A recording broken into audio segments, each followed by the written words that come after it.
Am I good? Okay, thank you. The meeting will come to order. Please take your seats.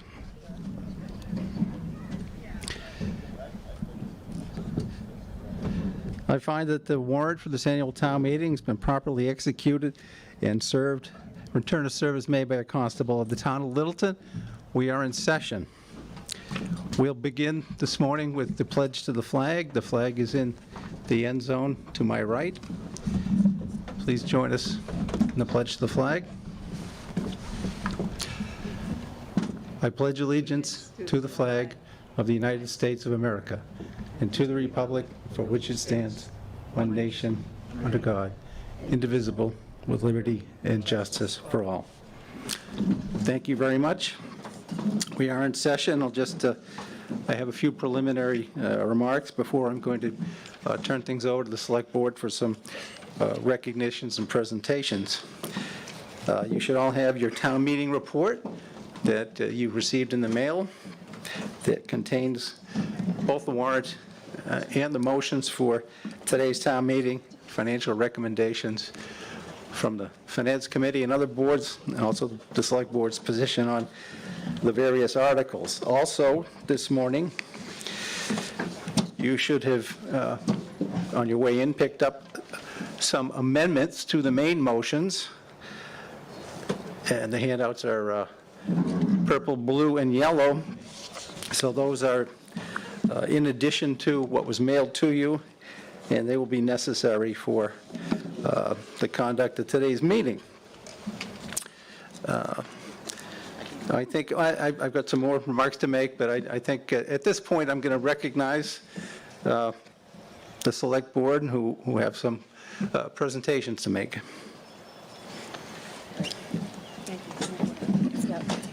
Okay.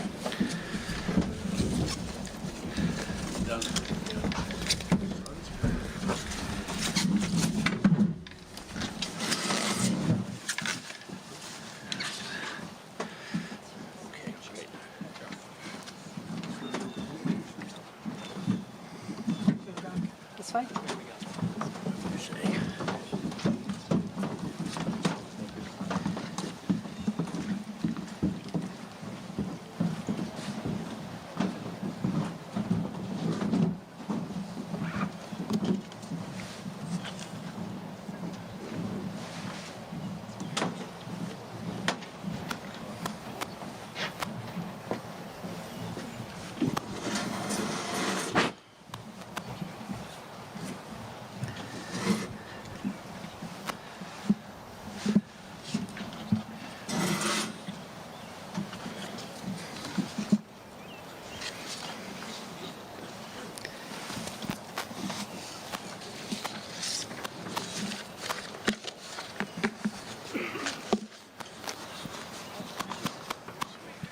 Who wants to take this first?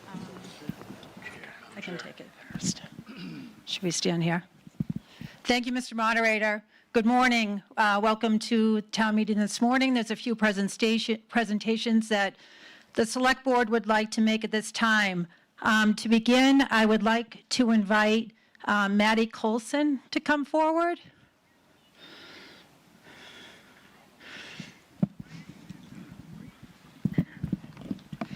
Maddie is the Student Art Cover Award recipient. The town of Littleton chose Maddie's artwork to be placed on the cover of the 2020 Annual Town Report.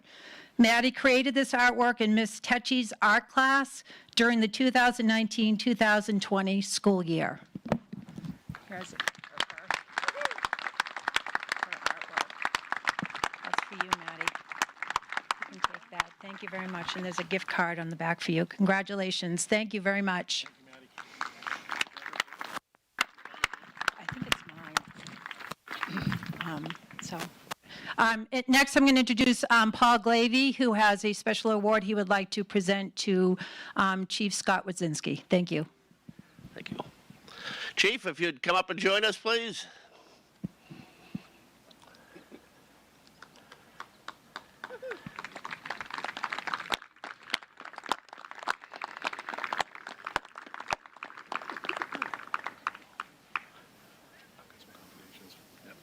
Oh, okay. Yeah. Morning, Chief. Busy day. It's been a busy year, busy career. Yes, if you have not already heard, Town of Littleton, our Fire Chief, Scott Wazinski, has announced to the board that it is his intention at the end of the month to retire after 32 years of service to the Town of Littleton. And if you look at him and your immediate response is 32 years of service, what did he start when he was about 4? Not far off. He actually, Scott is one of our proud graduates of the Littleton Explorer Post, Fire Explorer Post, and so when we like to think that we can hire and build from within, is living proof. And what an example! He has, yeah, it's all appropriate. Go right ahead.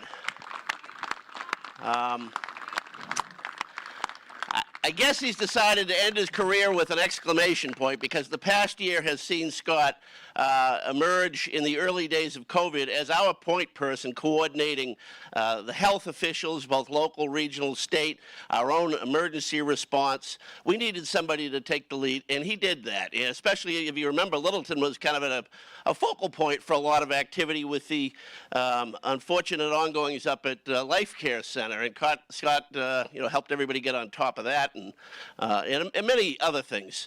And I like to say one way of judging a great department head is how little you hear from them sometimes, because you usually hear from a department head when something's gone wrong. And if you're talking about supporting life-saving services, whether you're talking about responses to emergencies on the highway or at a home fire, there's plenty of opportunity for that. A lot of employees, a lot of major projects undertaken during Scott's tenure as chief, and yet remarkably little in terms of eventful occurrences that have popped up. He's managed the transition from our old firehouse to temporary quarters over at Middlesex Material, back to the new wonderful fire department we have now. He's managed the transition to full-time 24-hour staffing. He's managed the transition to ALS ambulance service, all this while maintaining a historical eye toward keeping alive, as long as our demographics and the population support it, the call element of our fire department. With just recently, coincidentally, myself and Selectman Nordhaus had a chance to do our end-of-the-year review. It was our assignment to review Scott a couple of weeks ago. That's where he told us he was retiring, kind of obviated the whole review process, but one little factoid that came out there, which again underscores that whole notion. I asked, given all the activity in the fire department over the past couple of years, especially the last year, what the turnover rate has been amongst employees and the department. And I think it was like 0 over the past year. Is that correct? Yes. That's telling. That's not a norm. If you see departments, wherever they are, public service, private service, if people stay put, they're happy, and they're feeling rewarded in their professional experience. And all of those things, there's a lot more we could say, and actually, Selectman Chuck DeCoste has got a couple of things to add to the mix, but for now, and hopefully we can do a better job with more notice, Scott, in terms of fully recognizing your contributions to the town. But I am happy and honored on behalf of the board and of the town to give you this plaque presented to Chief Scott Wazinski with a sincere appreciation for 32 years of service to the town of Littleton. All right. And Chuck, if you wouldn't mind. Thank you. Chance. You'll have a chance. Nobody can do it like Paul Glavy. So our representative and our senator wanted to recognize the service that Chief Wazinski has dedicated to the town of Littleton. So it's my honor and pleasure to read from the Commonwealth of Massachusetts. Be it hereby known to all that the Massachusetts House of Representatives offers its sincerest congratulations to Chief Scott Wazinski in recognition of your 32 years of dedicated service to the town and citizens of Littleton as a firefighter and fire chief of the Littleton Fire Department. The entire membership extends its very best wishes and expresses the hope for future good fortune and continued success in all endeavors. Given this 12th day of June 2021 at the State House, Boston, Massachusetts, signed by Ronald Mariano, Speaker of the House, and Jim Arciero, our state representative.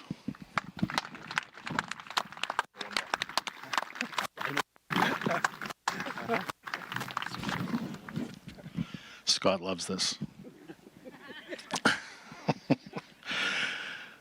Again, from the Commonwealth of Massachusetts, from the State Senate. Official citation, be it known that the Massachusetts Senate hereby extends its congratulations to Fire Chief Scott Wodzinski in recognition of your 32 years of dedicated service to the town of Littleton. And be it further known that the Massachusetts Senate extends its best wishes for continued success, that this citation be duly signed by the President of the Senate and attested to and copy thereof transmitted by the Clerk of the Senate. Signed by President of the Senate Karen Spilka, Clerk of the Senate Michael Hurley, our State Senator James Eldridge on this 12th of June, 2021.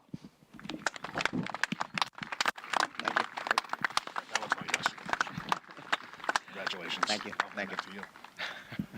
Just in case you want to say something. Thank you very much.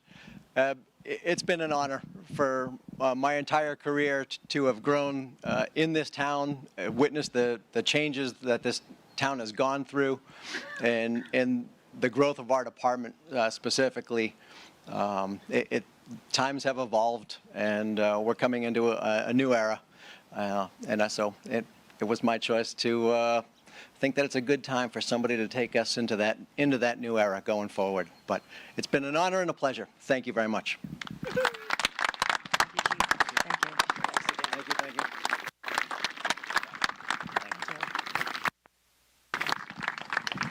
At this time, I'd like to invite Michael Fontanella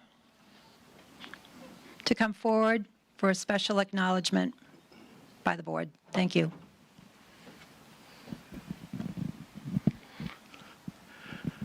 To keep us moving along, I'll start while Mike's walking up. No, Glavy took too long, so I took the mic from him. Just kidding, Scott. So as many of you know, Mike has served for many years on the school committee. He has been recognized by the school committee, but we thought it was appropriate for the select board, and our state representative wanted to recognize Mike for his service to our town as well. So I'd like to read another commendation. The Commonwealth of Massachusetts House of Representatives, be it hereby known to all that the Massachusetts House of Representatives offers its sincerest congratulations to Michael Fontanella in recognition of your 15 years of dedicated service to the town and citizens of Littleton as a member of the Littleton School Committee. The entire membership extends its very best wishes and expresses the hope for future good fortune and continued success in all endeavors. Given this 12th day of June 2021 at the State House, Boston, Massachusetts, Ronald Mariano, Speaker of the House, and James Arciero, our state representative. Thank you very much, Mike. Appreciate it. All right. It'll be you. Thank you.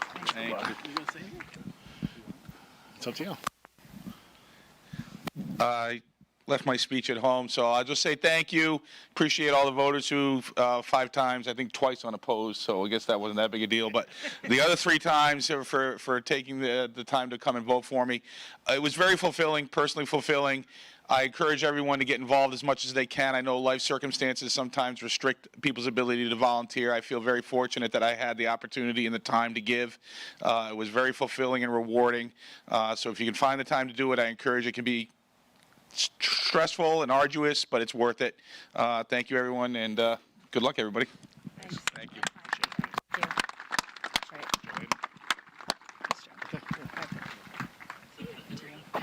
Out of here.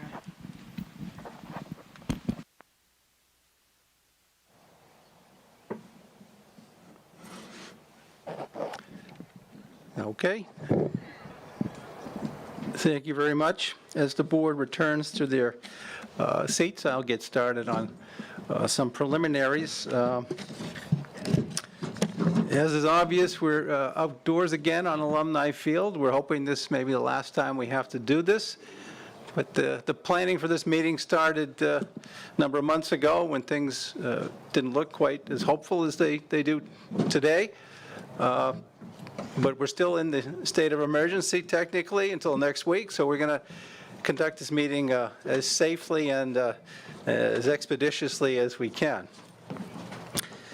Toward that end, you're probably by now, I think, familiar with the process of the consent calendar and the calling of the articles, whereby I read through the list of the warrant articles and ask if there are holds on any particular items, and the hope being that there's consent to approve the more mundane, routine articles, the annual authorizations, reauthorizations, and simple transfers in order to provide more time for debate on the articles that most of the voters came here to discuss.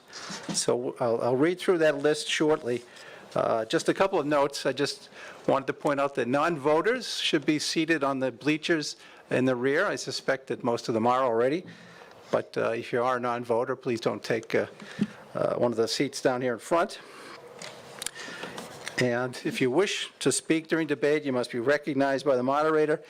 And please state your name and address each time you speak. We're recording the meeting, and we need it for the record afterward to identify who has spoke. And it may go without saying, but I'll say it anyway, that there should be no personal remarks or rude or disrespectful speech. We really haven't had a problem with that in a long, long time. I think, civility is the rule of the day, and you've been very good in that regard. And we hope that people will express their points of view and listen respectfully to those of others.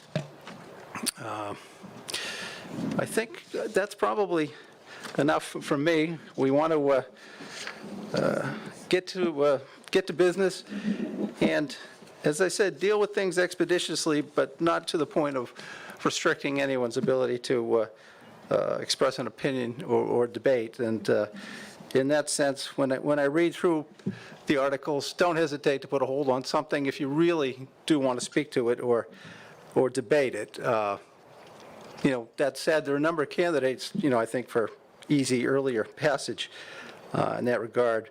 Certain articles will be excluded from this lightning round, if you will. The budget, we're not going to subject that to this process. We will debate the budget. The senior center project article will also be debated. We're not going to pass that at this time. And anything that's a zoning or borrowing requires a 2/3 vote. We generally don't like to do that. We don't treat those as routine, mundane business at town meeting. So with that being said, and also recognizing that there are about 6 or 8 motions that are slightly different from the handout you received at home. They're on the blue, yellow, and purple paper you picked up on the way in. So the motions will be inclusive of the amended motions as well. But let's get started. And I'll read through the list, and anything not held, we assume there's the consent of the meeting to pass it, and we will do so once we get through the list. Anything that's held, we'll go back and deal with it in due course. All right. Article 1, Town Officers. 2, Annual Reports. 3, Bills of Prior Years. 5, Department Revolving Funds. 6, 2022 Water Enterprise Fund Operating Budget. 7, 2022 Sewer Enterprise Fund Operating Budget.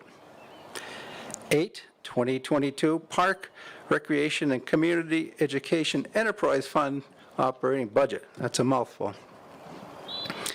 We'll skip over the Senior Center project. 11, Transfer of Available Funds for Capital Projects. Did you say 9? Oh, I'm sorry, I missed number 9, FY22, Capital Items from Available Funds.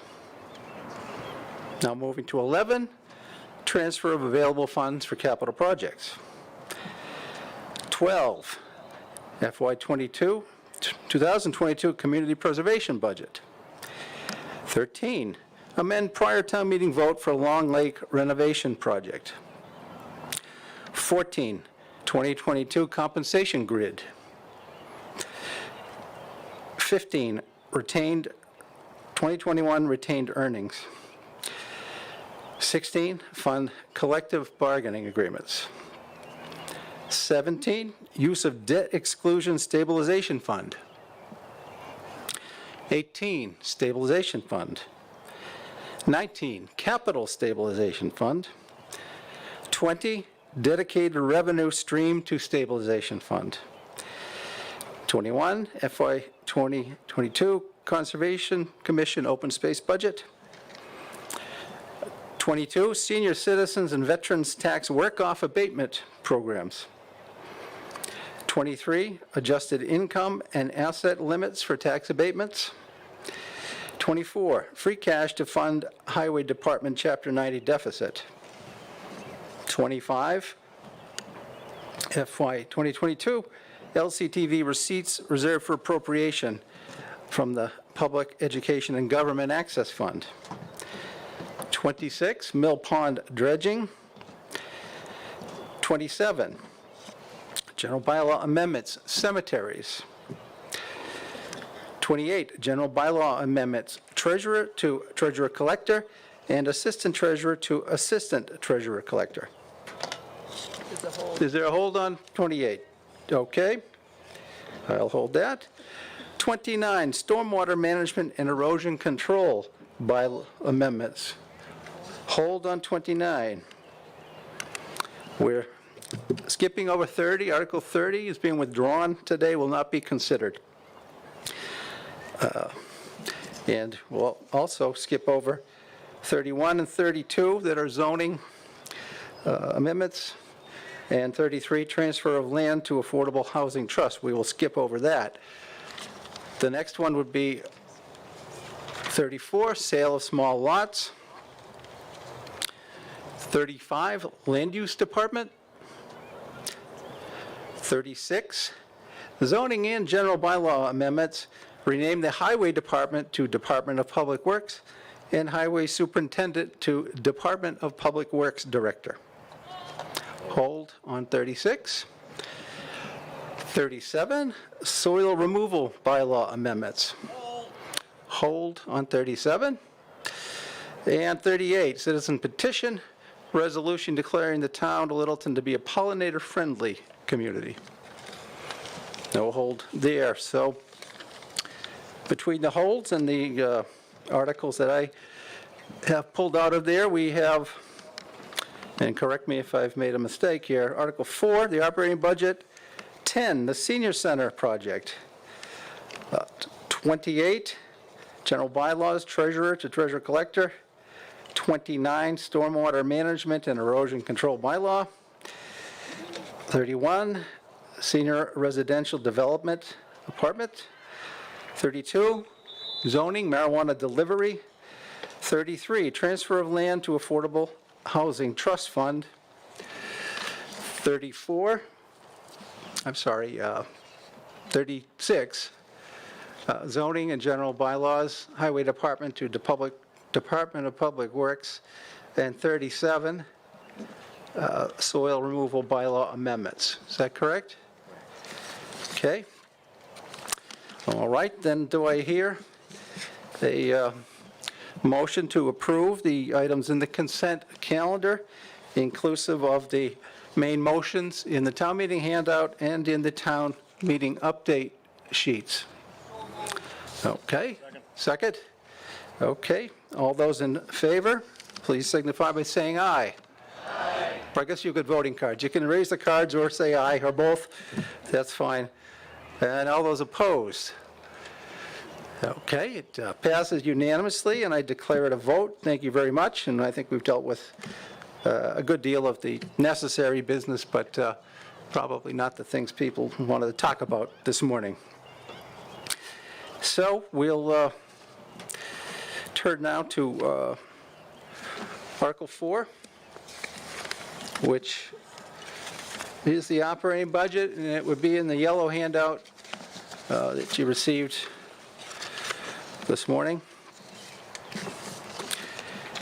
All right. And I will read the motion to put it before the body, and I'll ask for the Finance Committee to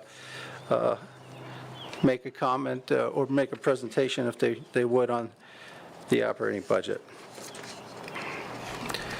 So everyone has the yellow handout, I suspect. Okay. It's been moved and seconded by the Finance Committee that the town vote to approve Article 4 as amended and printed in the annual town meeting update handout, the yellow sheet. And you'll see the Select Board voted to recommend Article 4, and the Finance Committee recommendation you will hear shortly. In fact, you'll hear it now. Finance Committee.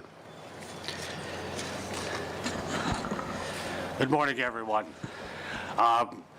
Finance Committee strongly recommends this budget. I think it's appropriate for the time and the place this year. The finance team from your community has done a terrific job this year in putting together a budget and getting us through a pandemic unlike we've not had to deal with before. So we do recommend the budget. Thank you. Okay, thank you.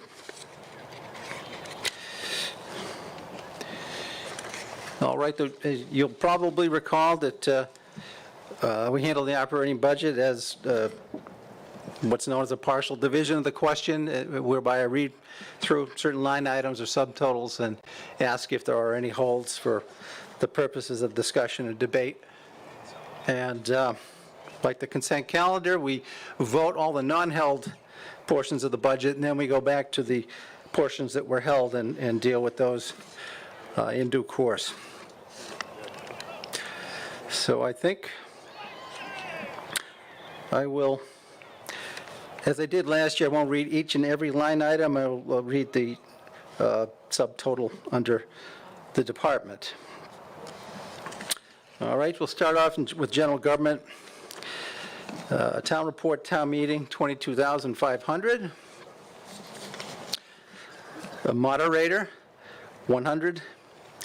No, just an editorial note, that's not a salary. Those are expenses.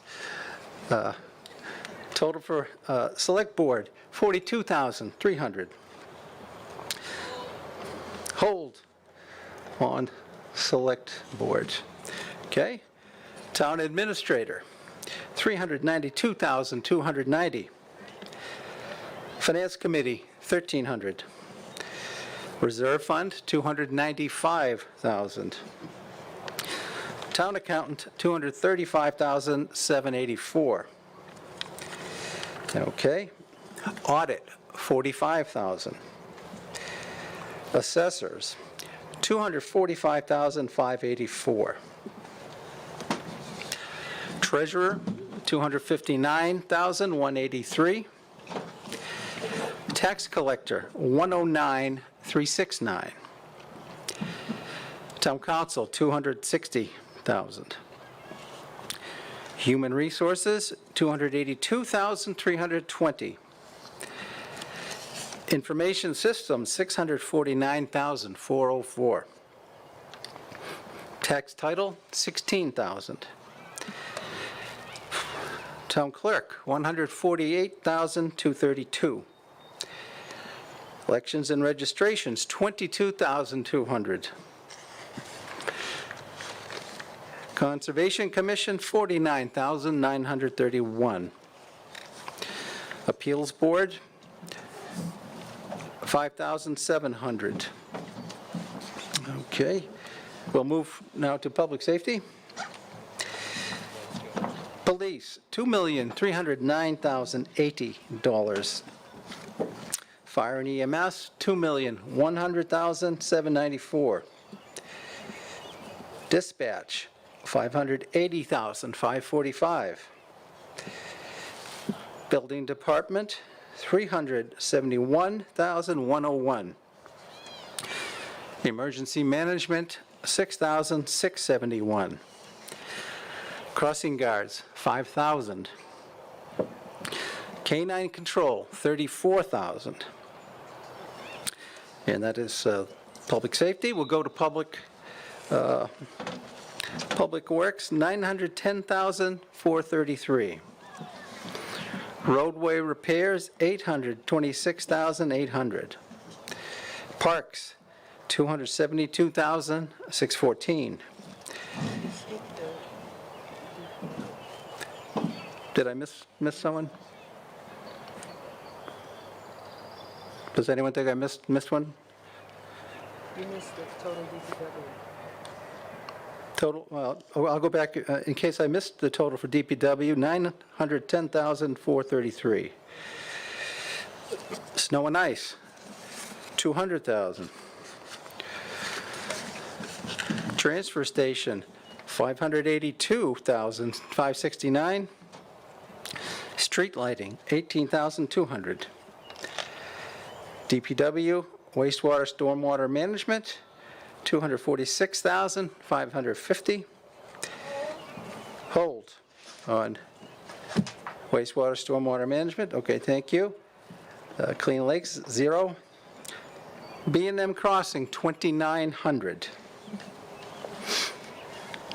We'll move now to Cemetery Department, $148,028. And that's the total for Public Works. Health and Human Services, Health Department, $27,378. Neshoba Associated Boards of Health, $26,250. Animal Inspector, 0. Nursing Services, $9,975. Mental Health Services, $20,000. Elder and Human Services, $266,803. Moving forward to Veterans Agent, $19,997. Veterans Benefits, $175,000. Disability Commission, $1,200. The next category is Culture and Recreation. Reuben Hoare Library, $731,103. Patriots Day, 0. Memorial Day, $750. Historical Commission, $4,480. Cultural Council, $5,600. Shade Tree Committee, $3,500. Municipal Building Committee, $25,000. Public Buildings, $471,289. Property and Liability Insurance, $471,500. Central Communications, $121,262. Fuel, $145,000. Under Education, Littleton School Department, $22,590,000. Technical School Expenditures, $675,000. Next is Employee Benefits.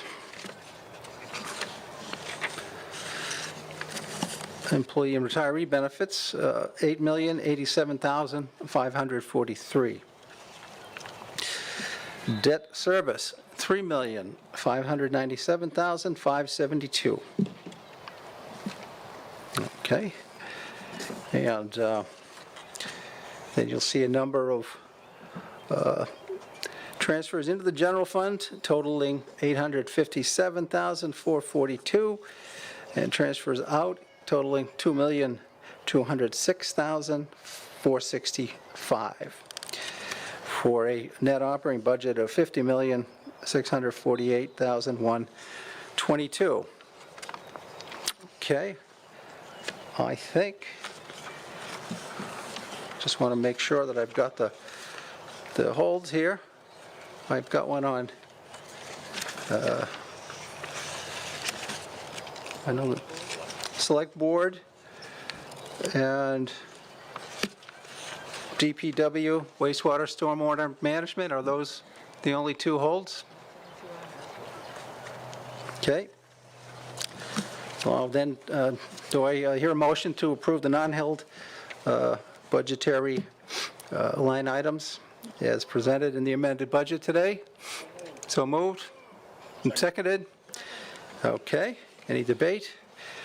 All those in favor, please signify by raising your cards or saying aye or aye. Okay, thank you. Those opposed? Okay, I declare it a vote. Thank you very much. We'll now return to the line items that were held, and we'll start with Select Board. Would the person who held on Select Board like to come to the microphone, in the standing microphone in the center under the canopy, and make your question known, or your point of view. Go ahead, and please remember to identify yourself before you speak, each time you speak, actually, so we know who it is on the recording. Thank you. Go ahead, ma'am. I don't think we could just wait a minute. I think we don't have the mic up.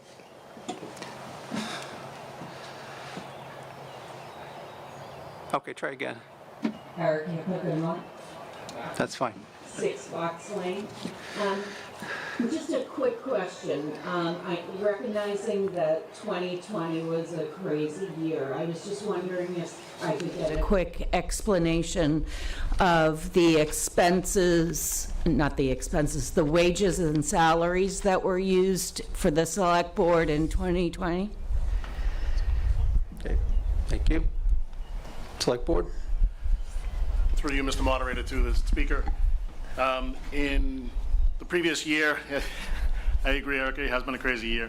We had, I believe, 43 select board meetings, and the $42,300 is made up of $14,000 worth of salary and wages, which is the stipends that were voted last year for the select board, plus the expense of a meeting minutes clerk that prepares our minutes for us.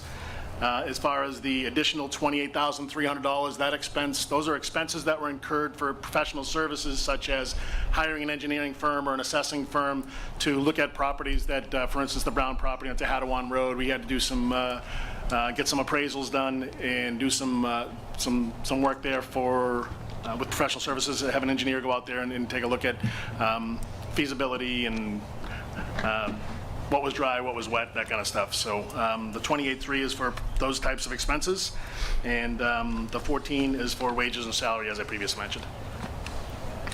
Okay, thank you. Are there any other questions on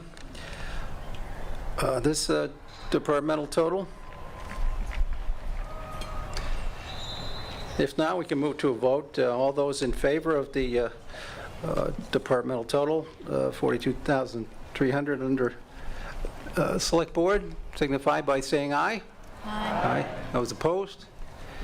Okay, declare it to be a vote, and the motion passes.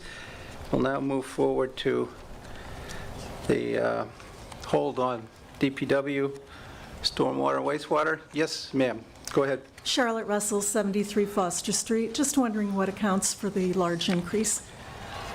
Okay, thank you. Select Board, or is the director here? Yes, I'd rather ask Mr. Lawler or Mr. Stoddard. Is Mr. Stoddard available? Or Mr. Lawler.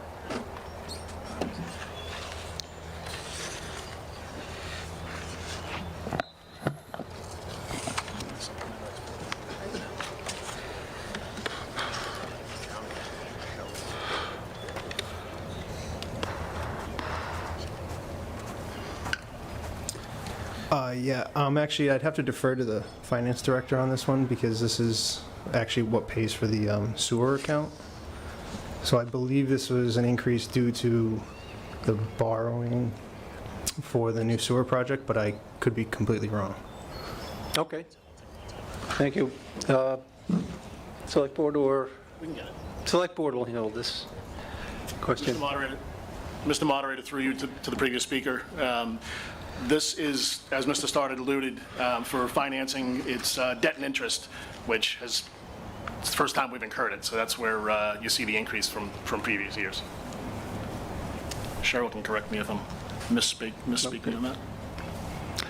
Finance Director is nodding that is the correct explanation. Mr. Lawler, do you wish to address the meeting? Sure, just a little bit more specific on the borrowing. There was 2 authorizations at previous town meetings for purchase of a site, for siting of a treatment plant, and also for the discharge site, the engineering and construction of that. So they're future short-term borrowings for next year to support those 2 projects. Okay, and if I could, I know we know who you are, but I think everyone doesn't know who you are and who Mr. Stoddard is. So just identify yourself for the record. Yeah, Chris Stoddard, DPW Director. Okay, thank you. Yes, and Nick Lawler, General Manager, Littleton Electric, Light, and Water Departments. Okay, thank you. Anyone else wish to be heard with respect to that line item in the budget? If not, we'll proceed to a vote. If I can get my fingers on that. Okay, all those in favor of the line item for DPW wastewater stormwater management on the amount of $246,550 signify by saying aye. Aye. Okay. Those opposed? The ayes have it, and I declare it a vote, and I declare that we have an operating budget. So thank you very much for that. We will now move forward to Article 10, Senior Center Project. If you will move forward in the main handout, I get the correct page here. Article 10 can be found on page 33 in your town meeting handout. And it's been moved and seconded by the Select Board that the town vote to approve Article 10 as printed in the warrant. You'll see that the Finance Committee, Council on Aging, and Select Board all recommend approval of Article 10. Is the Select Board presenting on this, or who's presenting? COA? Opposite? Okay, I recognize Select Board Member Napoli. Thank you. Thank you. Yeah. Thank you, Mr. Moderator. The Select Board has brought forth Article 10 Senior Center Project. The center to be built on Shattuck Street will provide needed space for the Department of Elder and Human Services and the Council on Aging. Both of these departments, in some instances, provide life-saving services for members of our community. Programs and outreach offered by this department are available for all age groups. The creation of this new facility is to ensure that we meet the growing demand and needs of this department, which has outgrown the 3,000 square feet of space it is currently occupied in the oldest part of the Shattuck Street building. Thank you. Thank you. Does the Finance Committee or any other board or committee have an opinion, or did they want to make recommendation they'd like to make to town meeting? If not, the debate is now open on Article 10. If anybody wishes to speak, come to the microphone in the center and line up there. Jared Elpiori, New Estate Road. The question is, what is this ultimately going to cost? I mean, the $1 million is just for design services. Secondly, where on Shattuck Street is this going to be built? Is it part of the library, or is it a whole new building? Okay. Thank you. Does anyone want to handle that before the next speaker?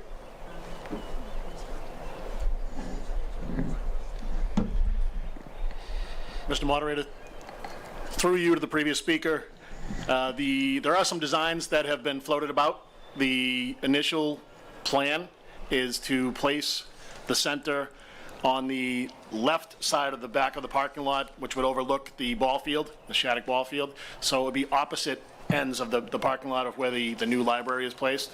That was it. As far as the cost, that's something that we are in the process of. That's part of why these funds are being sought to do the design services for our new center. Just an editorial note: we have at previous town meetings earmarked or put aside $3 million for a center for seniors and elder and human services.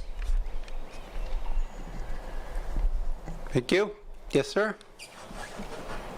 George Sanders, 672 Great Road. My concern is that putting another building on the left side back there, I wonder how much money we already spent in consulting. And secondly, we have the Shattuck building there. When the library move out, we're going to have all that open space over there. Why are we not considering, instead of putting a building ground up instead of adding onto the shattered building there, which seemed to make sense. A lot of people condemned the shattered building there, saying that it wasn't sound. Probably the most sound building in the town of Littleton.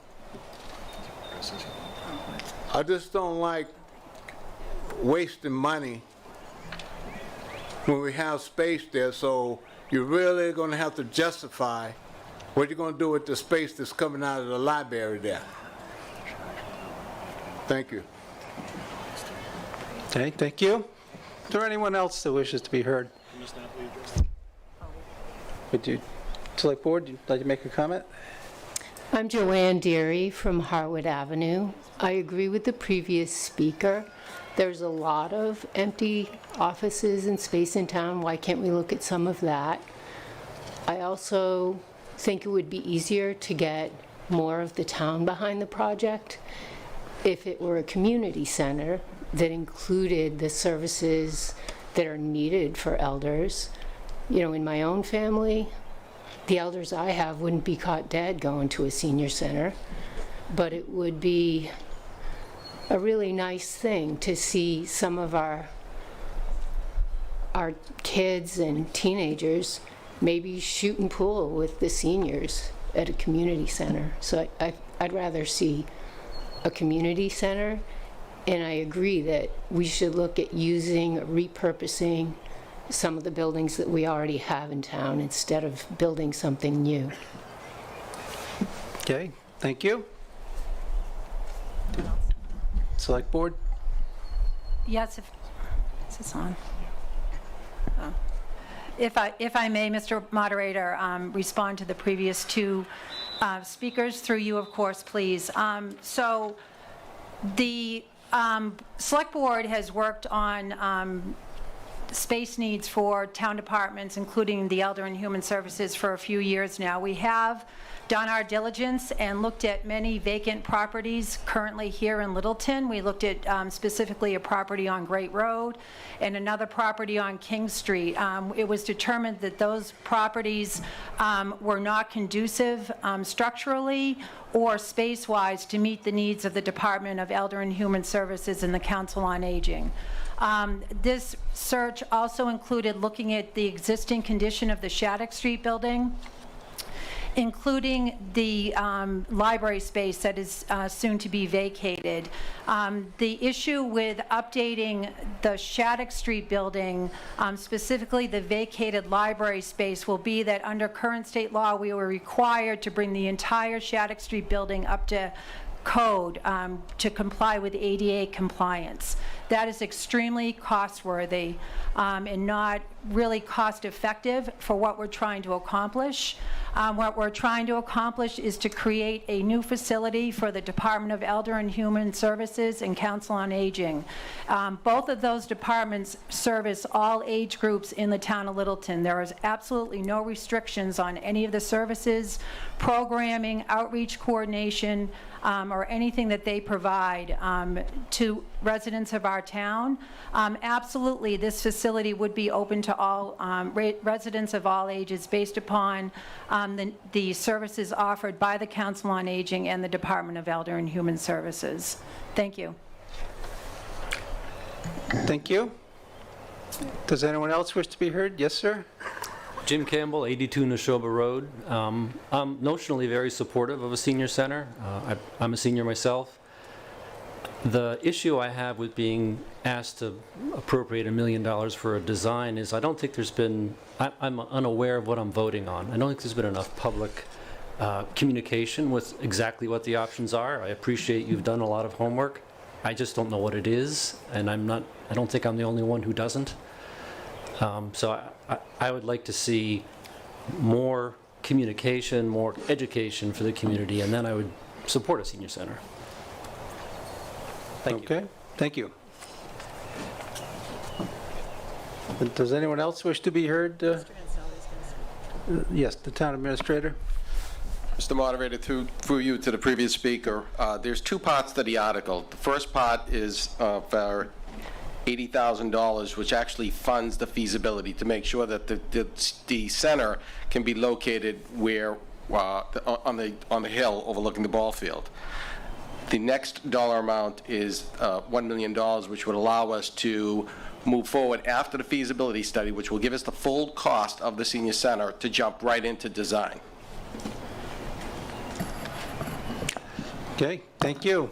Yes, ma'am. Yes, my name's Cynthia Knapp. I live at 16 Beaverbrook Road, and I do think what you call things matter. So even if I like the idea of a new facility, I was going to propose a program to seniors in our town that I would lead myself, and it was just, there was no way. There wasn't any space, and we need good space. But I think it matters what you call things, and I really recognize that calling something a community center, I think would be a real benefit, and I want to voice my support for emphasizing intergenerational programming.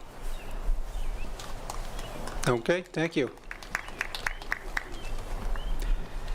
Is there anyone else that wishes to be heard? Yes. Sarah Rambacher, Hartwell Avenue. I was wondering if these design funds will include outreach to the community and public input, such as focus groups and other things to help to design and understand what sorts of, what will be in the building, what sorts of facility it will provide. Is it large meeting rooms? Is it a gym? Is it things like, to judge the use cases for it?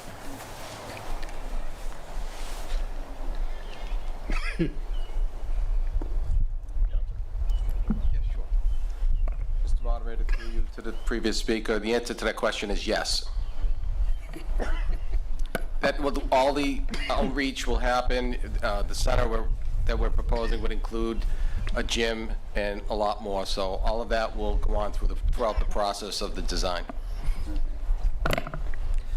Okay, excuse me. Thank you. Just a reminder, excuse me, there are other people wish to speak, and our rule is that no one speaks twice unless they have new information and unless there's no one else in line. So, Well, basically, if you, yeah, this is just a quickie, Mr. Moderator. Okay. Would it be appropriate, given what other speakers have said, to make a motion to rename this from Senior Center to Community Center? I guess I'd defer to town council on that. I'll take it. Mr. Moderator, through you, I think the reason why we just call the article as a senior center, because primarily the building would be used by seniors, but by no shape is that the name of the building or what the building's called been determined yet. Okay, yes, ma'am? Hi, Judy Grandy, Oak Ridge Road. I think that kind of answered the question, because if this is being called a senior center, but it's for everybody, it seems kind of counterintuitive to call it a senior center. You know, let the community, let it be a community center, and if we want to focus on senior programs, that's fine. But why say it's a senior center if you're making it available for the whole community? Okay, thank you. Yes. Hi there, I'm Marge Payne, Gristmill Road, and current chair of the Council on Aging Board. And I just would like to explain that, focus groups have been held over the past 2-3 years, talking about design and what would be needed in a building. And the space would be designed to be multi-purpose space, specifically with that in mind when you're designing the building, and that's why the design phase is so important. So it certainly is intended to have multi-purpose use. There wouldn't be space that wasn't set up that way. And I know our director is here, if she wants to come forward and say anything too. But a lot of this has been going on for a long time. Seniors have been waiting for years to get space. And, you know, it's kind of embarrassing that we have 3,000 square feet of space when, according to the Massachusetts Department of Elder and Human Services, you know, they have a formula based on the population of seniors in a town, and we should have 15,000 or more, and we're not even probably going to have that with this building, but come on, folks. There's no question. Seniors deserve it. It's time. Okay, thank you. Yes. Erica Podgorny, Fox Lane. I understand that bringing the Shattuck Street building up to code would be expensive. I also know that the space needs study said that the town offices were going to be needing more space as well. My question is, are we looking at this comprehensively? If 2 years from now, are we going to be asked to build a new building for the town offices? And would it make sense to look at that as a whole unit? And does it make more sense to renovate Shattuck Street for those two groups rather than having two separate new buildings at some point and having to pay to demolish Shattuck Street and having to build two new buildings? I completely support what I would like to be a community center or a senior center. I just think we need to look at all our options. Okay, thank you. Select Board. Thank you, Mr. Moderator. Through you to the previous speakers. So there have been a number of outreach meetings, as Ms. Payne brought up. This has been something that we've been working on for a number of years. We have visited a number of senior centers. We have visited community centers. As far as the name of the facility, I think that's something that we can hash out down the road. If in fact it is built behind Shattuck Street, it could be called the Center at Shattuck, or I think we're getting kind of in the weeds a little bit with that. As far as the nuts and bolts, what we're looking to do is we're trying to create a facility where our underserved seniors can go and be proud of it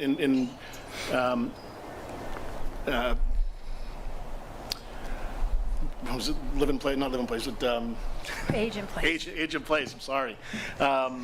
So there's,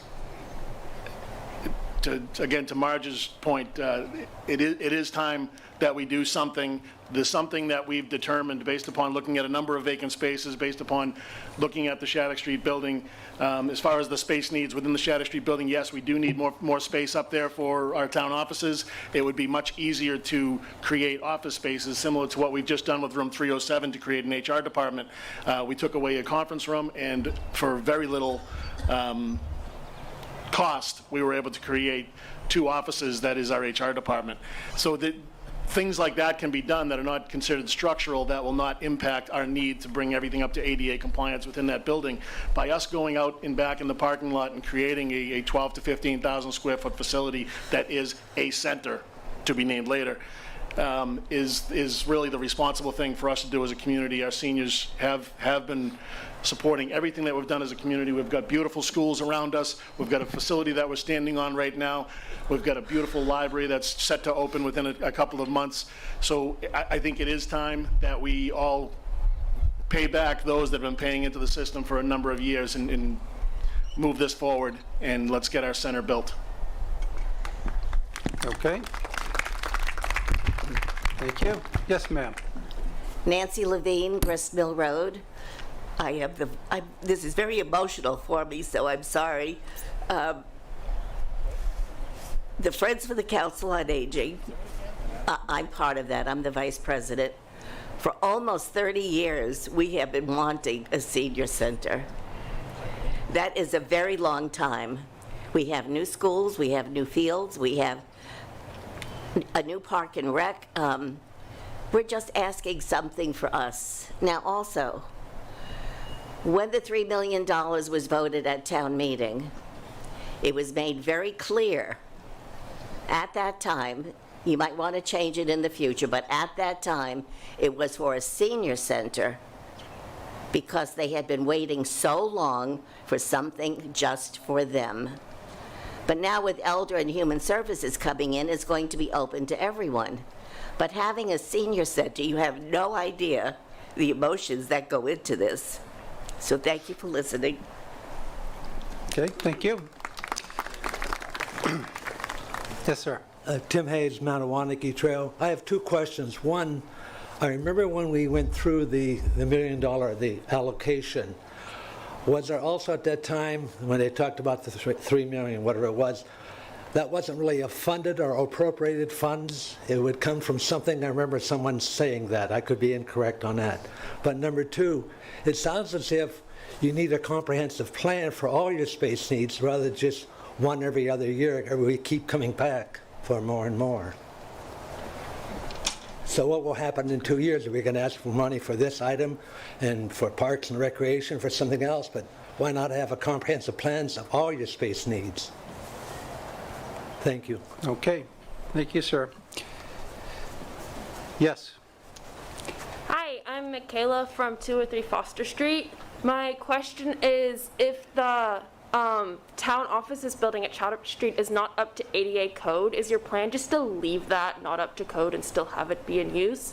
I'm all for a senior center, but also you have to look at all the buildings and see what needs and not just build things everywhere. Okay. Select Board? Mr. Moderator, through you to the previous speaker, as far as compliance, we are compliant now. However, there's a kicker. If we do more than 30% renovations over a 5-year look-back period, we are required by state and federal regulations to bring the entire building, the entire structure, up to current code and compliance. We have 2 elevators in there. We have entrances that are accessible, but the kicker would be if we did a certain amount of renovations, which we've done some renovations on the roof in that building, we've done some renovations to windows and different things. So that is a 5-year look back, and once we reach that kicker, then everything has to be brought up to compliance. I know the building commissioner's here, and I'm certain that he would correct me if I was wrong on that. Okay. Thank you. Okay, last one. I think we're ready for a vote. Hi, Delisa Laterzo, 127 Spectacle Pond Road. I would just like to propose and I guess also request that if we move forward with this, that additional focus groups be conducted on seniors 55 plus. I'm a senior, so, and nobody has reached out to me or any of my friends that we're aware of. I mean, maybe we've missed something in a newspaper, I don't know. But I think that we do have to look at the needs and wishes of the younger seniors or mature adults or active adults, whatever you wish to call us. So I just would like to make sure that that is done. Thank you. Okay, thank you. I think that's duly noted. Yes, Finance Committee. I'd like to make a comment, but not as a Finance Committee member. Do I need to go down there, or can I do it here? No, you can make that comment as long as you've identified yourself as a citizen rather than chair of the Finance Committee. Thank you, Mr. Moderator. Alan McRae, 14 Coughlin Road. Speaking as a citizen, not a member of the Finance Committee. I want to remind everyone that it was 3 years ago at town meeting, a much larger group than we have here today, that a petition was presented by the seniors of Littleton, well over 100, to build a senior center, finally build a senior center. Nancy was right. We've been waiting a very, very long time. The vote was unanimous for $3 million to set aside to begin the process. It has been 3 long years and we're still not there yet. I remind you that we voted for a senior center. It's very nice that everybody says, well, if it's a community center, we'll get more backing. Maybe that's true, but this is not a community center. We just built a community center. We built a library. Part of the whole purpose of that library was to have more space for teens, for juniors, for people to do programming in. This is not a community center. This was not what was voted 3 years ago. I have no problem with having programs that will have some intergenerational parts to them. But by no means did I or the people that we sponsored this article 3 years ago envision this as a community center. It is a senior center, and it is a home and offices for the Council on Aging and for EHS. I just want to remind you of that. Thank you. Okay. I believe you spoke previously, Ms. Derry? Yes, sir, I did. And Joanne do Derry, you have- Harwood yeah, Avenue. do you My have- question is, if we voted 3 years ago for $3 million, what did we get for the $3 million? Has there been a study, or has there been something people can look at to help us make this decision now? Because I'm not aware of what we got for the $3 million that we already voted. Thanks. Okay, thank you. Select Board. Mr. Moderator, through you to the previous speaker, like any responsible investment or purchase, we put that money aside as if, like a savings account. So that money is specifically being saved for a senior center. So that $3 million is in our stabilization fund for the senior center. Okay, thank you. Yes, we're going to move to a vote. We'll move to a vote on the article as printed in the warrant. And I'll remind you that it's a two-thirds vote, requires a two-thirds vote because there's borrowing involved in this article. So I'll read the motion again, and I'm hoping we don't need a count, but we'll see what happens. Moved and seconded by the Select Board that the town vote to approve Article 10 as printed in the warrant. All those in favor, please signify by saying aye and raising your cards as well. Aye. Okay. All those opposed? Okay. I would say that the ayes have it. It passes by the necessary two-thirds majority, and I declare it a vote. Thank you. Okay. Moving forward in the yes, I said, yeah, it passes the necessary two-thirds majority. Thank you.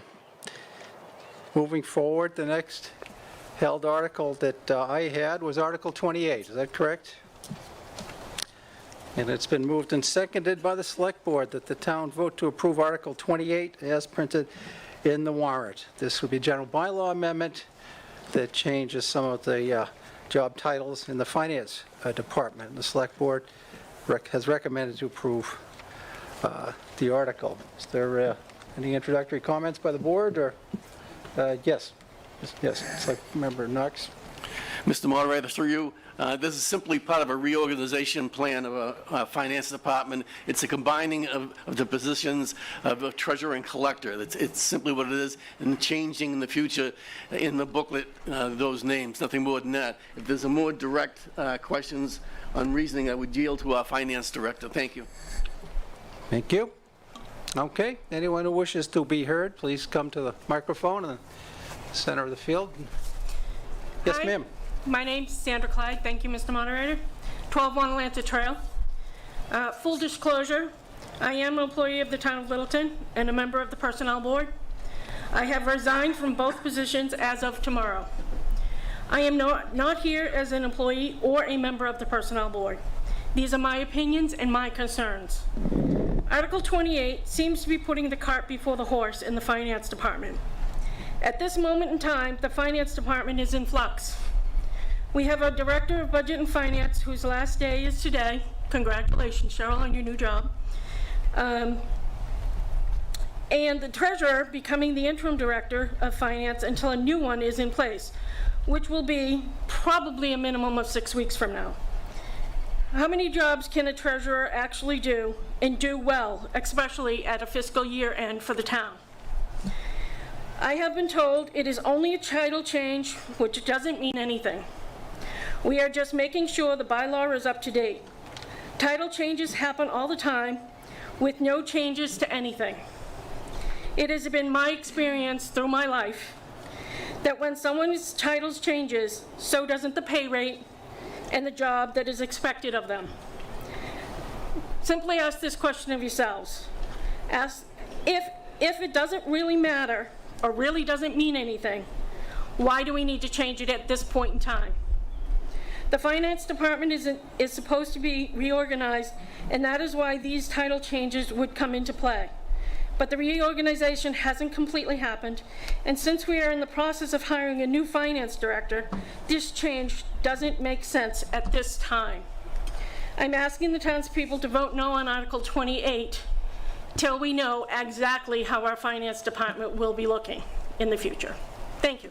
Thank you. Does anyone else wish to speak to Article 28? Okay. Anyone else? No, it's all right. I was looking right his way. Okay, Town Administrator. Mr. Moderator, through you to the previous speaker, what this is this is part of our reorganization, that's correct. And it's really, we were one of very few communities in the state, I think one of 40 out of 351, that actually still had an independent collector.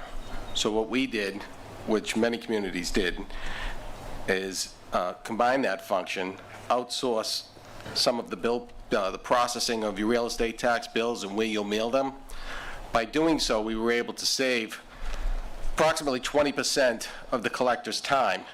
And by doing this reorg, we created the position of Assistant Treasurer Collector, which that former collector will go into that position. And the treasurer, who oversees the collector anyways, will become responsible for the oversight of the Treasury and Collector Department. Okay, thank you. Yes, sir? George Sanders, 672 Great Road. Mr. Moderator, with these changes that's going on in the town here with these departments, I don't think that the citizens should be hoodwinked here.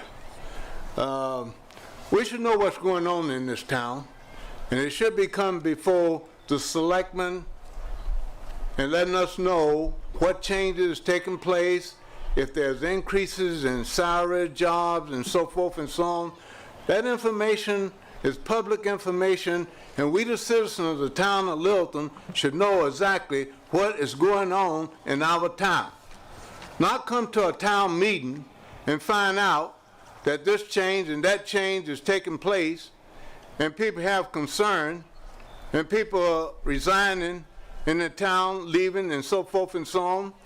If we're going to make administrative changes and upgrade to the departments in this town, there ought to be a committee, and that information should come for the select board, and you discuss it, and you tell the citizen what is going on, what is going to be approved, how we're going to change it, what's A, what's B, what's C, and what's D. I don't approve of this particular article here because it's disturbing. If it doesn't mean anything, why are we wasting time? Nonsense. Thank you. Okay, thank you. I'll recognize the Town Administrator again. Thank you, Mr. Moderator, through you to the previous speaker. This item has actually gone before the Select Board in January and also went before the FinCom. Both committees approved the reorganization plan that was set forth by myself as well as the Finance Director. Okay. Yes, Select Board again? Just as a point of clarification, the last comments about it, if it doesn't mean anything, then why are we doing it? That was the contention of a previous speaker. That is not the contention of the boards that voted to put this in place for the benefit of the residents and the taxpayers. So this is something that does mean something. As far as an automatic increase in pay, that's not the case. The titles reflect more accurately the roles of the individuals in them. All right, thank you. Yes. Mr. Moderator, I just wanted to comment, echoing the previous two speakers. If the personnel is in flux and if the department is in flux, and quite frankly, I just heard the vote for outsourcing the tax collection at last Monday's town selectmen's meeting.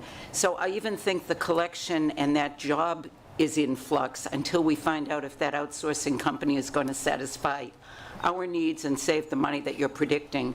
Maybe this article ought to be pushed back till the next meeting. If it is just a title change, let's get the personnel in place, and then we can have the titles follow depending on the dollars that the new personnel drive, because you want good qualified people, but let's get them hired first. Thank you. Sorry, I'm sorry, Cheryl Gould, 80 Tehadwan Road. I Okay. forgot to do that. Thank you. Okay. I guess Finance Director? Thank you, Moderator. Cheryl Stella, Director of Finance and Budget and Town Accountant. So I just want to clarify a couple things and make an important point. As you all know, the Finance Department went through a trying time right before I came in. We've changed a lot, put in a lot of internal controls and processes. We've had a number of internal audits, one of them being a financial management review by the Department of Revenue's Technical Assistance Bureau. This was one of their key recommendations that the town make as a result of that review. It provides the town with a number of different benefits, like crossover training and things like that. But one of the things they highlight is also reduces the opportunity for fraud and error. So I think that in looking at their recommendations, that it makes sense for the town to move in this direction, and that's why we made that recommendation to the Select Board and the Finance Committee. And on top of the comment about outsourcing the collector function is not outsourced. Yes, we are using a third-party service to assist in our collection efforts so that routine payments can be handled by a third party, but the function itself is absolutely not outsourced. It's still in-house, and anyone can walk into Town Hall and make a payment. Okay, thank you. All right, I think we're ready to proceed to a vote. This is a proposed general bylaw amendment, so it requires a simple majority. Read the motion once again. Moved and seconded by the Select Board that the town vote to approve Article 28 as printed in the town meeting handout. Okay, simple majority. All those in favor signify by saying aye, raising your cards. Okay, and all those opposed? No. Okay, that's close enough that I think I'd like a count. If, Madam Clerk, if we could quickly get some tellers. Oh, here, okay, I see.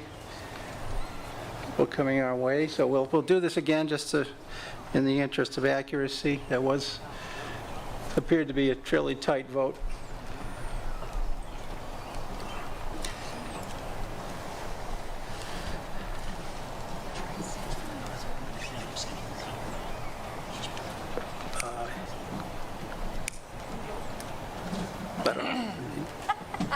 Up to Diane, I guess.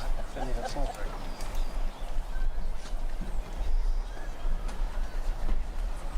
I think we're just using these two. Just these two.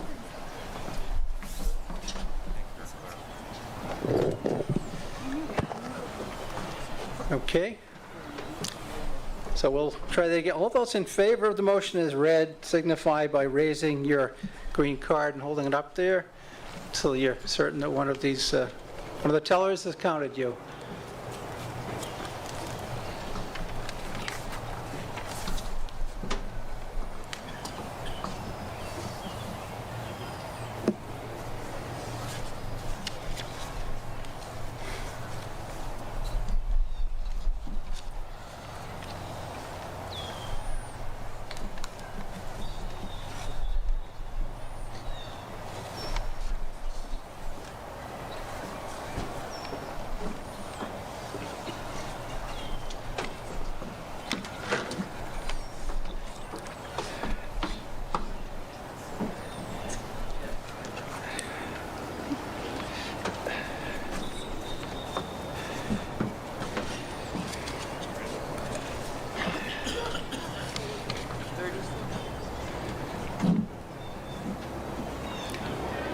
Okay, have they gotten everyone?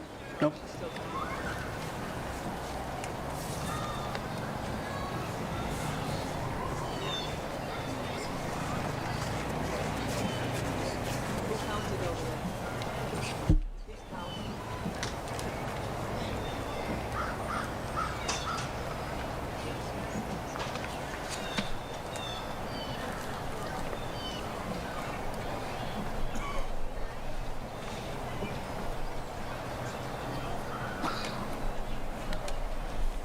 Are you ready for the negative?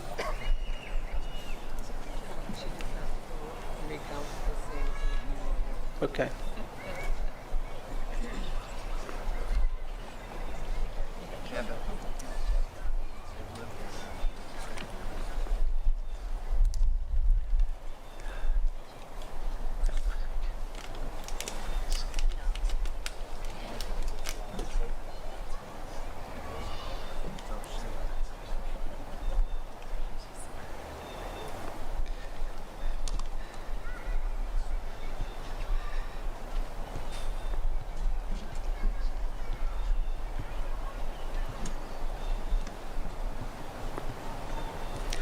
Okay, all those opposed, please raise your red cards and keep them up there until you've been counted.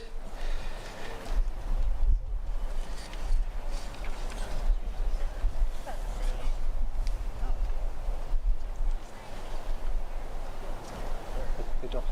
Those are non-voters, yeah. Yeah. Yeah. Anyone seated on a bench should be a non-voter. So if there's anyone that's a voter, they should get off that bench. You can vote, but not from the bench. That's the area for non-resident non-voters.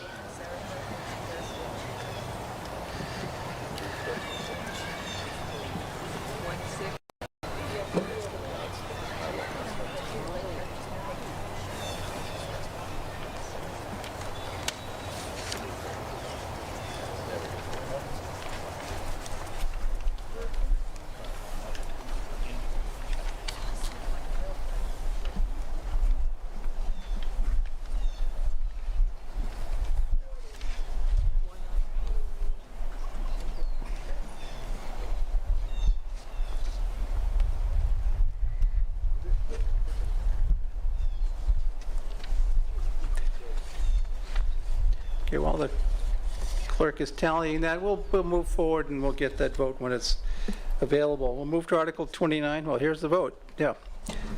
So, okay, 90 in favor, 67 opposed. It passes by the necessary majority, and I declare it a vote. Thank you very much. We'll move forward to Article 29, Stormwater Management and Erosion Control Bylaw amendments.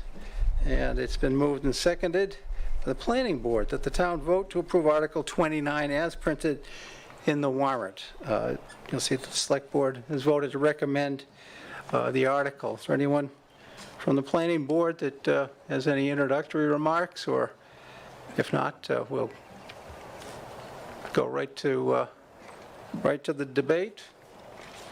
All right. Yes, sir. Go ahead. Jared Alpieri, New Estate Road. I'm very concerned about this bylaw. I read land disturbing activity, which are the things that are covered by the bylaw. The original language read, any activity that causes a change in the position or location of soil, sand, rock, gravel, or similar earth material. In other words, regrading. This has been expanded to action that alters the existing vegetation and/or underlying soil of a site, which means over an acre, if you decide to clear some brush, this covers you. As I read this, if the Conservation Trust wants to clean up some of their property and they go over an acre, you got to get a permit. Is that the intention of this? Was this language required by the EPA? So is this language specifically determined by the regulatory board authorities that Littleton has to deal with? Okay, we'll attempt to get an answer to that. Thank you, sir. Okay, I recognize Town Council. Good afternoon. Good morning, everybody. Yep. Tom Harrington, Town Council. So the answer to that question is yes. This bylaw is meant to comply with the requirements that Littleton finds itself under from the Environmental Protection Agency. So what protection do homeowners have, or the Conservation Trust has, if they just want to do some, cleanup that's not a clear cut, but does quote unquote alter the existing vegetation? Do you want? Jerry, can I answer? Okay, Council, please, you could respond, then I'll recognize the Planning Board. Thank you, Mr. Moderator. Oh. This article is a revision of the current stormwater bylaws that the town has in place. And as the town council told us, it's a cooperation between the planning board and the town council to update the EPA stormwater management for the town of Littleton for new developments, redevelopment, and operation by municipal sites. This does not have anything to do with landowners or if conservation wanted to clear land or anything else. It's just for stormwater management for redevelopment or development of commercial properties. And again, it's an update directed to us through town council to bring us into Environmental Protection Agency stormwater management current standards. Thank you. Hey, thank you. All right, you had no second bites at the apple, Jerry. Okay, well, no, I was going to say, if you go to section 3, it says it applies to all activities that result in disturbance. It does not limit it to development. So I just want to be sure we're protected. Okay. Thank you. Is there anyone else that wishes to speak to Article 29? We've heard from the Planning Board and Town Council that it is, in fact, a requirement of the town. If not, we can move to a vote, and it's a simple majority.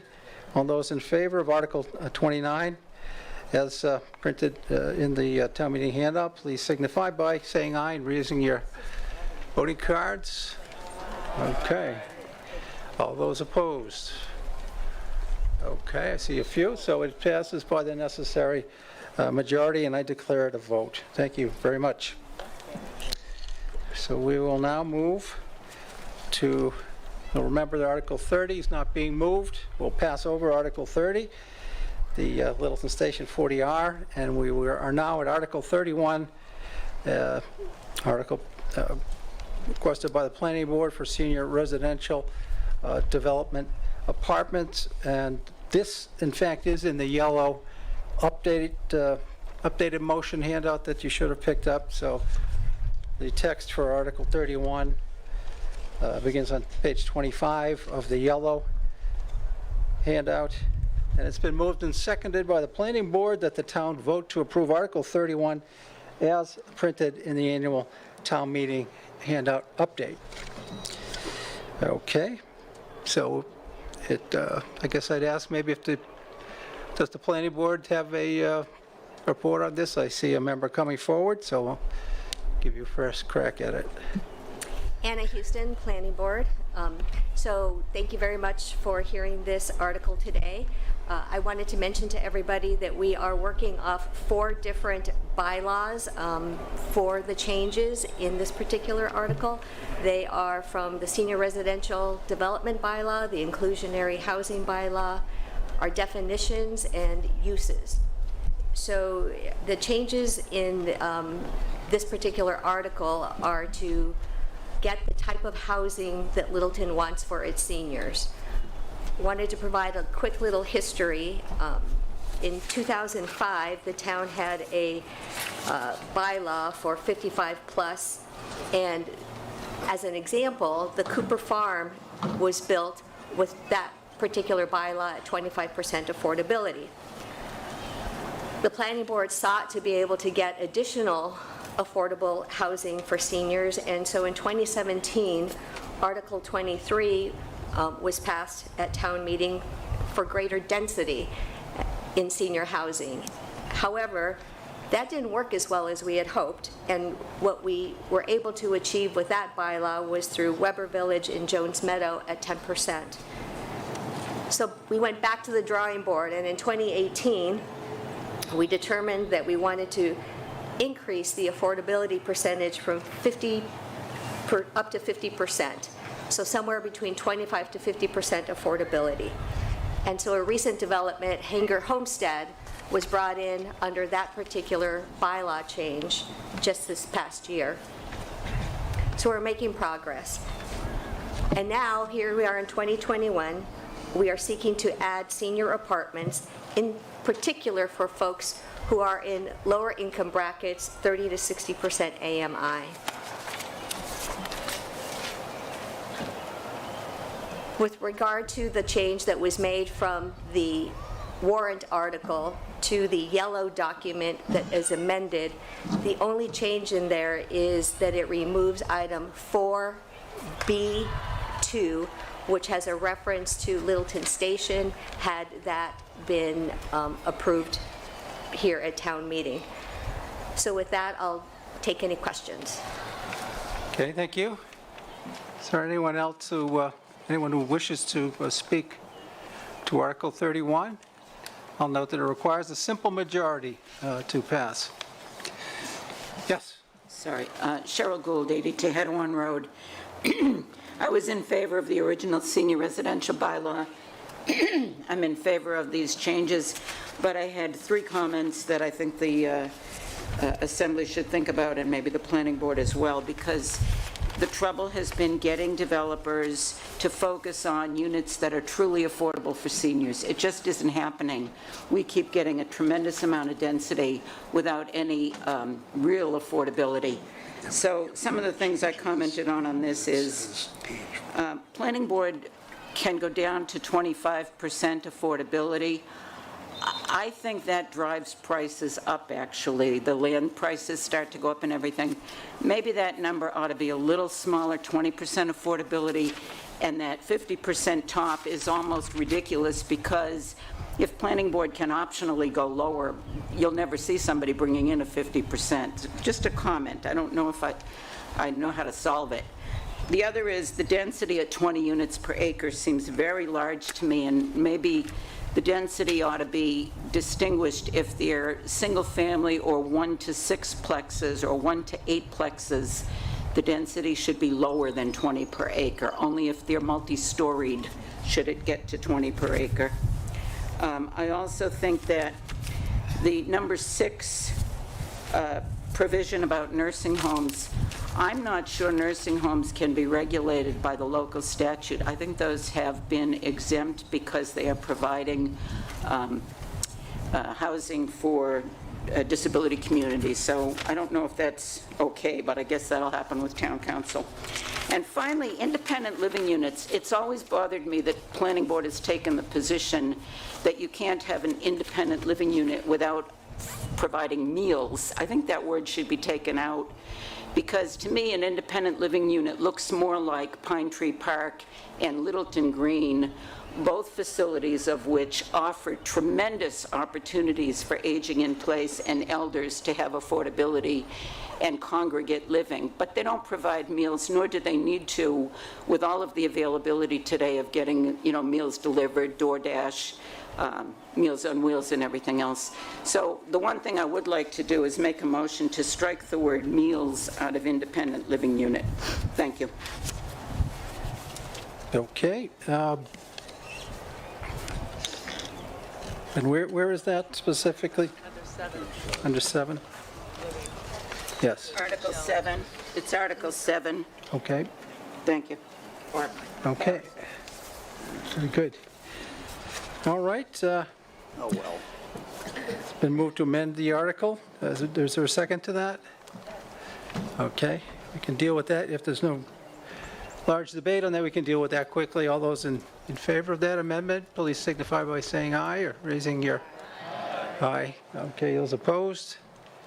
No. Okay. The article is amended. And meals is struck from paragraph 7. Also, this may be for town council.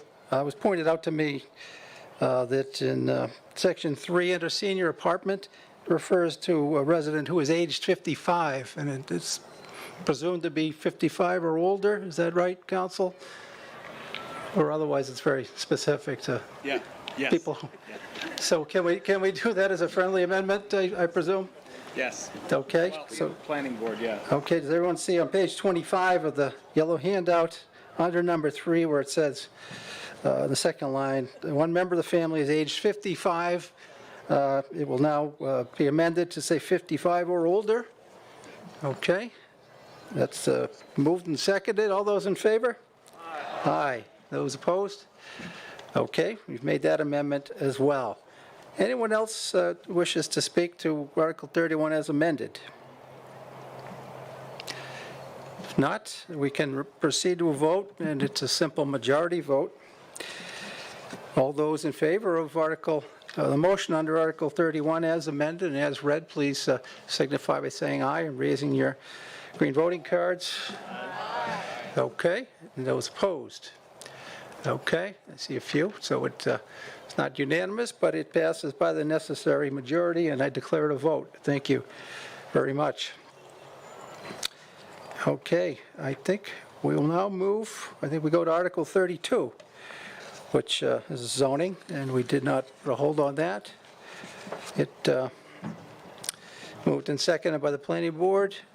The town vote to approve Article 32 as printed in the warrant. This is a zoning amendment specific to marijuana delivery. Does the planning board have a report on a public hearing they may have held in connection with this article? Or should have held in connection with this article? Thank you, Mr. Moderator. The planning board did hold public hearings on this, and we voted to endorse it and send it to town meeting. This is an article that we wrote in conjunction with town council to give the residents in the town of Littleton an opportunity to vote about marijuana delivery from outside sources outside of the town. If we did nothing, if we had no bylaw, anybody could purchase marijuana anywhere and have it delivered to the town of Littleton. By putting this bylaw in and restricting it to two vendors, we derive revenue from people buying marijuana online and having it delivered to their house. And we also can restrict who can operate in the town of Littleton to some degree. If you're buying it from a big wholesaler online, we can't stop that, but we can stop, we can at least moderate two developments in the town that will sell to the town. So that's why we voted to support this bylaw, and it's up for your debate. Thank you. Okay, thank you. Is there anyone who wishes to be heard regarding Article 32? It's a zoning amendment. It requires a 2/3 vote. Okay, not seeing anyone. Last call. We'll move to a vote. So, all those in favor, Article 32, as read and as printed in our town meeting handout, signify by saying aye or raising your green cards. Aye, okay. Those opposed? Okay. That passes by the necessary 2/3 majority, and I declare it a vote. Thank you very much. We'll move to Article 33, transfer of land to Affordable Housing Trust. Moved and seconded by the Select Board that the town vote to approve Article 33 as printed in the warrant. Okay. Anyone wish to introduce this or open the floor for debate? Okay. Seeing none, the floor is open for debate on Article 33.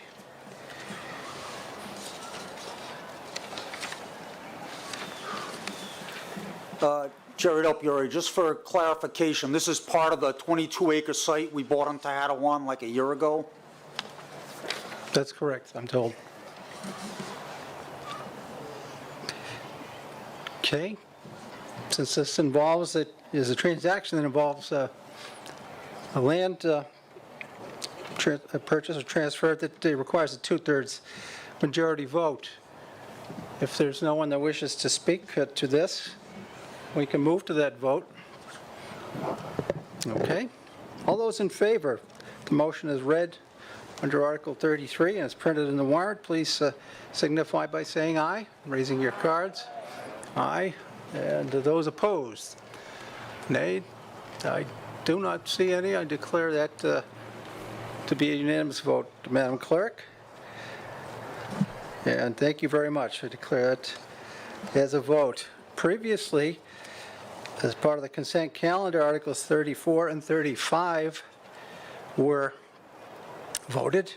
So that moves us to Article 36, zoning and general bylaw amendments to rename the Highway Department to Department of Public Works, essentially.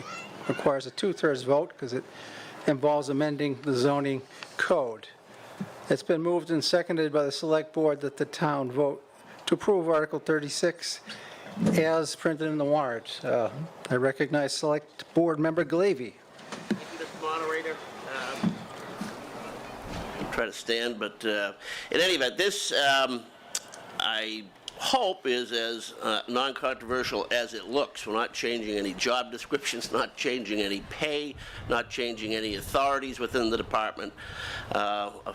A few articles ago, when our DPW director, Chris Stoddard, got up and introduced himself, that's how he did so, because that was the title under which he was hired a number of years ago. That's what the posting was. But at the time that title change was made at his hiring, subsequent cleanup language in various town bylaws was not made. So that's all we are doing here.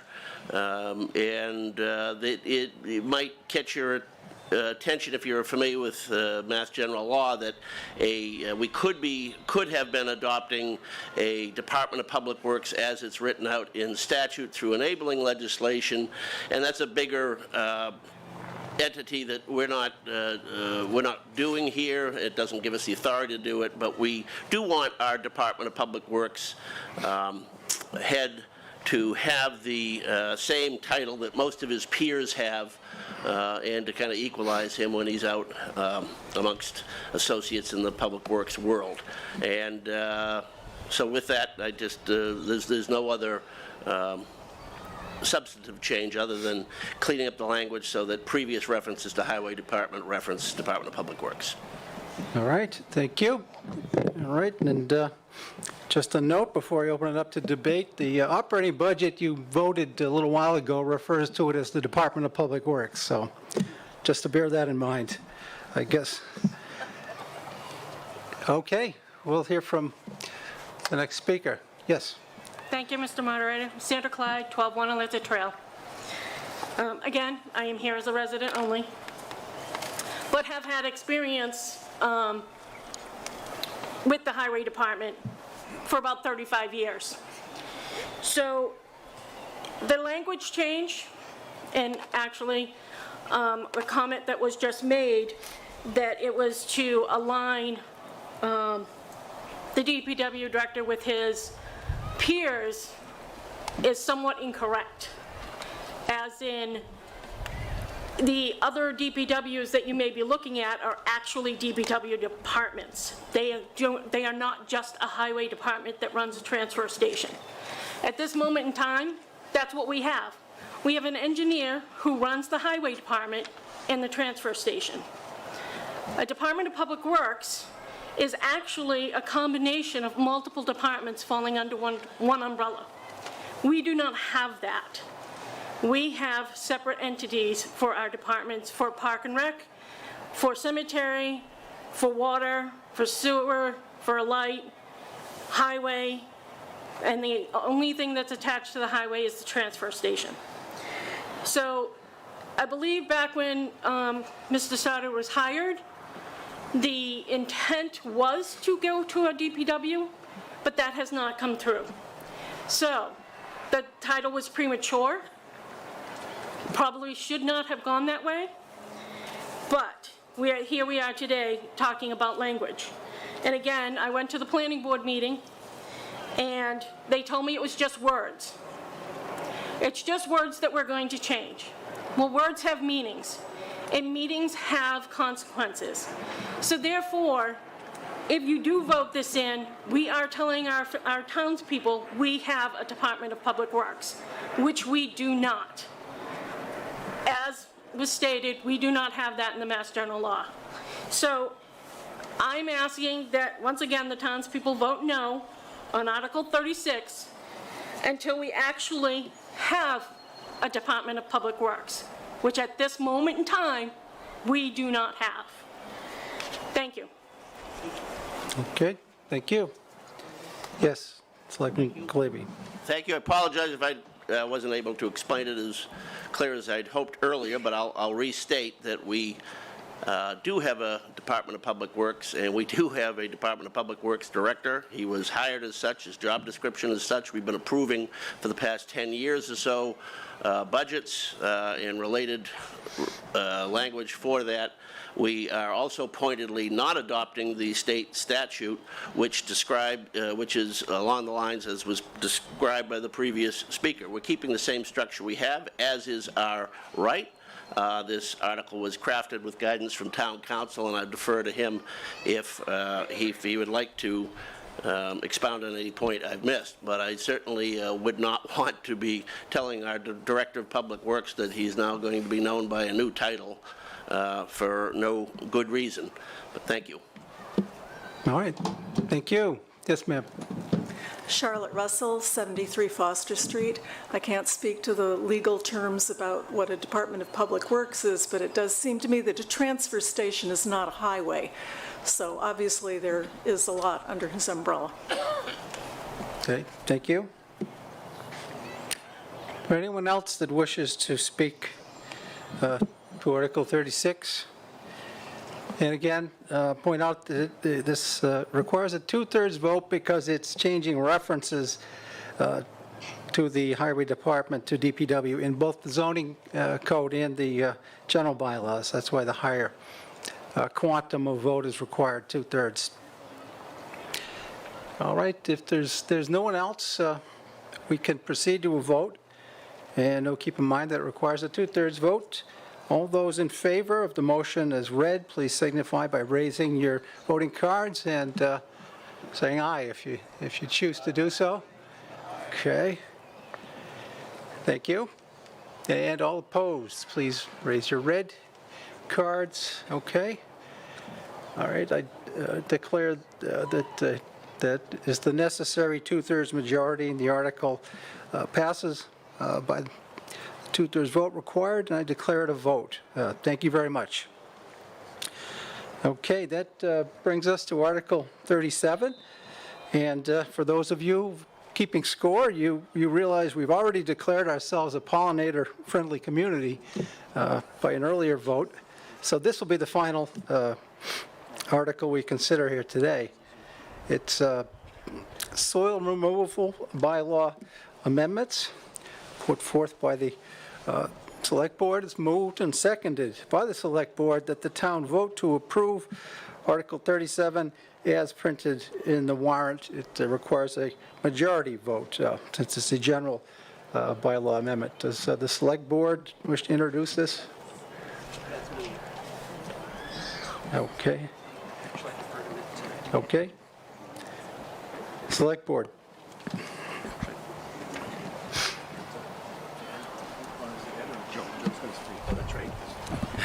Thank you, Mr. Moderator. I will defer to Assistant Town Council Joe Layden on this item. Assistant Town Administrator Joe Layden. You just gave him a good promotion there. Just promoted him. There you go. Okay, Assistant Town Administrator Layden. Thank you. Thank you, Mr. Moderator. Again, Joe Layden. I'm the Assistant Town Administrator for Littleton. Article 37 proposes to include two provisions under the section of soil removal regarding exceptions. One is for associated with the building permit to establish a limit for volume that is exempt, that is considered incidental to removal and associated with issuance of a building permit. And the second is to add an exemption for approvals of the planning board where earth removal would be approved as part of a special permit or subdivision decision from that board. Just as far as, in case there's a question as far as what 1,000 cubic yards would represent, 1,000 cubic yards is about 27,000 cubic feet. That would equate to, sorry, let me just open up my phone so I can read it. If we were to look at this football field that we're sitting on right now, that would be a little over half a foot if you were to cover that with dirt. That also, if you think about a standard Ford F-150 truck bed, that would fill about 520 of those. And if you think about the standard truck that is delivering salt on our roads during the winter, that would be fill about 67 trucks. So again, this is just for removal that is considered incidental associated with the issuance of a building permit. If more needed to be removed, that would require a review and approval by the select board. Anything that is not considered incidental would still, as it does today, require a soil removal permit by the select board. Okay. Thank you. Yes, sir. Jared Alpieri again. One of the things I've noticed about this bylaw is, other than the exemption for building a building, there's no minimum. Technically, if I dig a shovel full of dirt and give it to my neighbor, I need a permit from you guys. Or am I misreading this thing?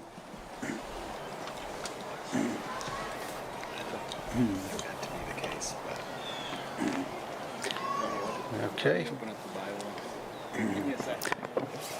Okay, Telcos, okay. All right, did you have another question while that one's being pondered?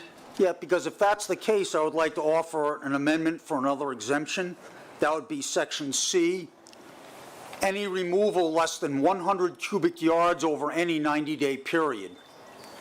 That would allow things like building a septic system, putting in a driveway, but it would prevent you from running a gravel pit over an extended period of time. Okay, do we, Seconded. we're waiting for the answer.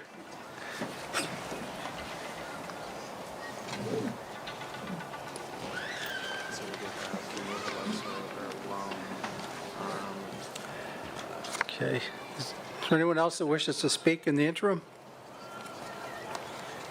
Yes, sir. George Sanders, 672 Great Road. I'd just like to know if the select board is going to be the enforcement authority for this?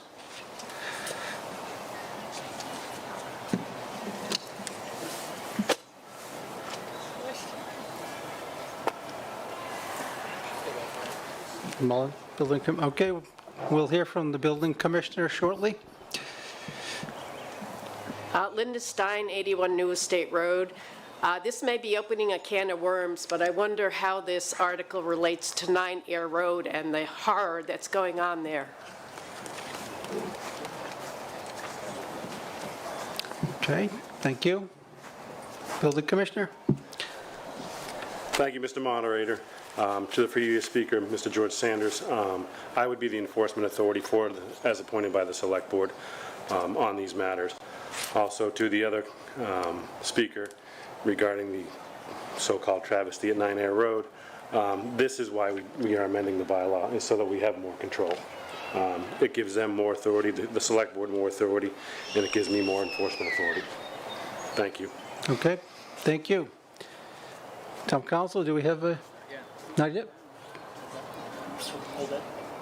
Oh, Mr. Mullen, could you return to the microphone briefly? Does the board have a question for him? Oh, if you heard earlier Mr. Del Priori's comments about a shovel full of earth or soil, any comment on that? Sure. It wouldn't prevent anybody from loaning their neighbor a shovel full of dirt. Okay, thank you. Anyone else that wishes to be heard regarding this amendment? Hi, Joanne Deary, We didn't Harwood take it yet. Avenue. Go ahead. I'm all in favor of a limit. I'm wondering if it's low enough. I think since the last glaciation, those 10,000 years that have elapsed, the average depth of soil that's accumulated in New England is like 6 or 8 inches. So if you're saying it would be like 6+ inches of this whole football field, that seems like a lot. So I wonder if, we could have a lower limit than 1,000, if maybe like 500 or 750 might be appropriate. Okay. Thank you. Yes. Mr. Moderator, if I may. Typically, when you're doing construction of a new home, depending on size and scope, when you dig 10, 12 feet down into the ground, it's not hard to get to 1,000 cubic yards in that time. So it is so that people can build houses without having to get a soil removal permit. Thank you. Okay. Thank you. Anyone else wish to go forward? Jane Rossetti, Valley Drive. I thought while we're waiting, maybe you could tell us what's going on 6 Air Road? Yeah, please. I'm sure a lot of people are interested. It's outside the scope of this particular article, so we'll have to save that for another time. Is there anyone else that wishes to be heard? And I recognize I stopped you, Mr. Del Priore, from making your amendment till we got some further clarification. Are you satisfied with what you heard? Or do you wish to make that amendment?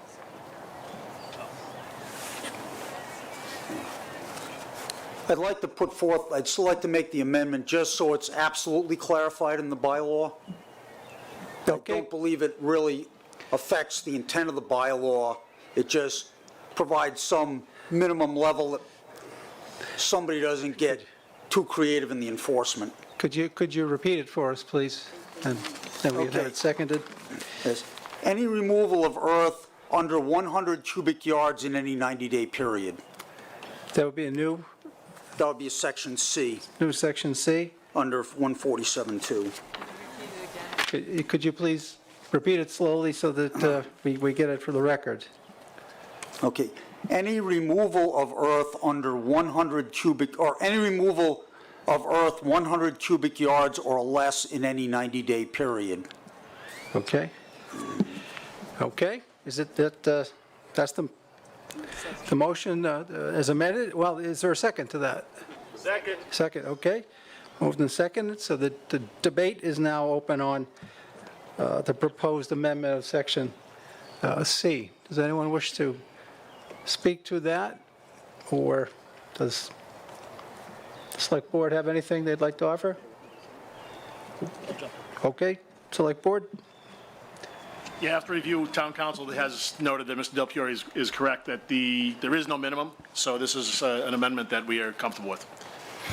It's appropriate. Okay. Anyone else? Select Board will accept this amendment.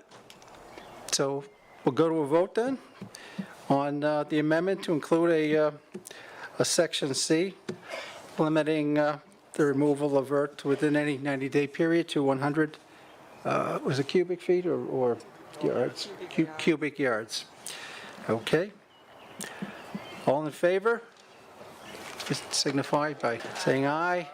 All right, that looks like almost everyone. Those opposed? Okay, I do see a no vote or two.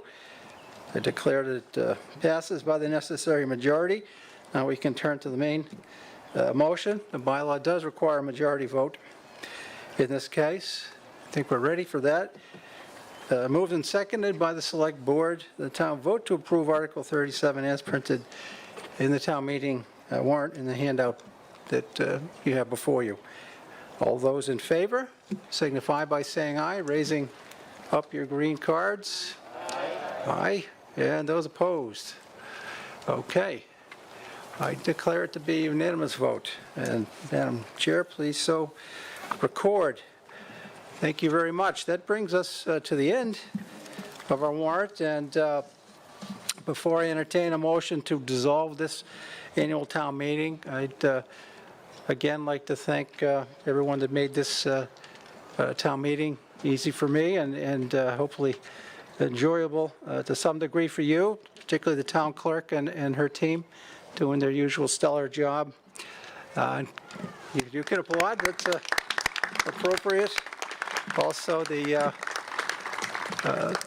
town administration, including the town administrator and assistant town administrator, the Select Board and Finance Committee, all the town staff involved at any level. And we couldn't do this without LCTV, and we thank them for another great setup.